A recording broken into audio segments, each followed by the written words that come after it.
میں اور آپ جس سوسائٹی میں آج رہ رہے ہیں اس میں بہت سارے لوگ خیر کی طرف آتے ہیں، بڑی تیزی سے نیکی کے ارادے کرتے ہیں، مخلص ہوتے ہیں، اخلاص بھی پورا ہوتا ہے، لیکن نیکی پر ڈٹے نہیں رہتے۔ کچھ دن تو خیر سے کام کرتے ہیں، کچھ دن تو جد و جہد کرتے ہیں، لیکن جتنی تیزی سے وہ آتے ہیں اتنی تیزی سے واپس جاتے ہوئے بھی دکھائی دیتے ہیں۔ کچھ دن تو ایسا ہوتا ہے کہ 5 نمازوں کے ساتھ تہجد بھی شروع ہو جاتی ہے، تلاوت قرآن مجید، ذکر، اذکار، درود و سلام،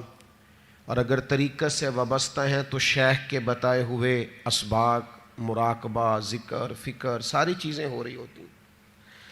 لیکن چند دنوں کے بعد محسوس ہوتا ہے کہ جیسے وہ اس رستے سے ہٹتے جا رہے ہیں اور کمزوری دکھاتے جا رہے ہیں۔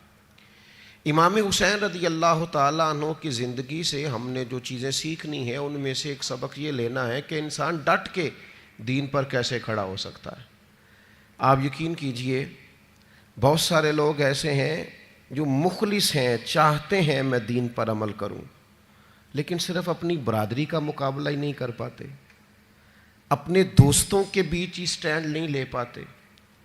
اپنے گھر کے اندر ہی انہیں کھڑا نہیں ہونا آتا، ذرا سی بھی استقامت نہیں دکھاتے۔ اور آج کل تو ماحول اس طرح کا ہو گیا ہے کہ نوجوانوں کے اندر قوت فیصلہ ہی نہیں، قوت ارادی نہیں، کروں نہ کروں، چلوں نہ کروں، یہ ٹھیک ہے کہ نہیں ٹھیک، آپ بھی بتائیں ایسا ہو سکتا ہے، چلیں آپ بھی، بھئی اتنے مشورے آپ لے رہے ہیں، آپ کر ہی نہیں سکیں گے، آپ میں قوت فیصلہ ہی نہیں ہے، آپ نے طے ہی نہیں کیا آپ نے کس رستے جانا ہے، تو منزل کب آئے گی؟ 99 لوگوں نے کہہ دیا ہے کپڑے تجھے اچھے لگ رہے ہیں، صرف ایک نے کہا ہے کہ ذرا سینے والے نے ٹھیک نہیں سیا، تو آپ پریشان ہو گئے۔ اتنی جلدی کمزور پڑ جانا، اتنی جلدی استقامت چھوڑ دینا۔ اور پھر ایک طبقہ ایسا بھی ہے جو بڑا باصلاحیت ہے، بڑی زبردست طاقت رکھتا ہے، کام کرنے کی ہمت رکھتا ہے، وسائل بھی ہیں، ذرائع بھی ہیں، سلیقہ بھی ہے، شعور بھی ہے، نہیں ہے تو استقامت نہیں ہے۔ چونکہ استقامت نہیں ہے تو ساری صلاحیتیں ہونے کے باوجود وہ لوگ کبھی کامیاب نہیں ہو سکتے، کیونکہ ان کے پاس استقامت ہی نہیں ہے۔ اللہ تعالیٰ نے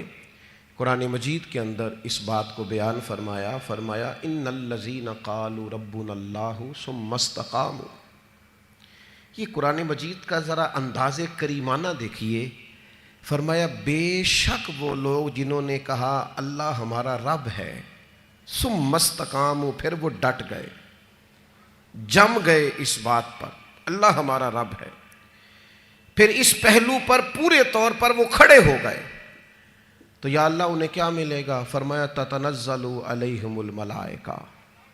ہم ان کی مدد کے لیے فرشتوں کا نزول فرما دیں گے، فرشتوں کا ان پر نزول ہوگا۔ اللہ تخافوا ولا تحزنوا، فرشتے ان سے کہیں گے نہ خوف کھاؤ نہ غم کرو،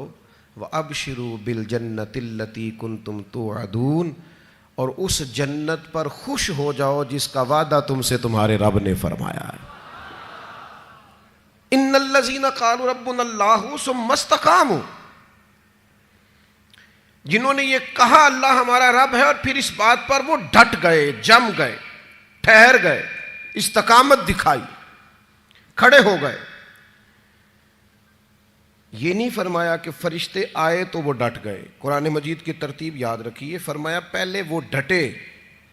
ثم استقاموا، پہلے وہ ڈٹے، جب وہ ڈٹ گئے تتنزل علیہم الملائکہ، پھر اللہ نے ان کی مدد کے لیے فرشتے بھی نازل فرما دیے۔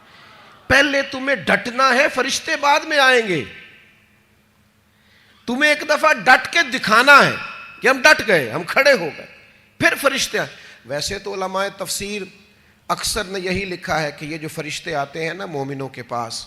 یہ موت کے وقت آتے ہیں، اور یہ بھی بڑی نعمت ہے کہ موت کے وقت فرشتہ آ جائے اللہ کی مدد لے کر۔ یہ فرشتے قبر میں آتے ہیں، یہ فرشتے میدان محشر میں آئیں گے،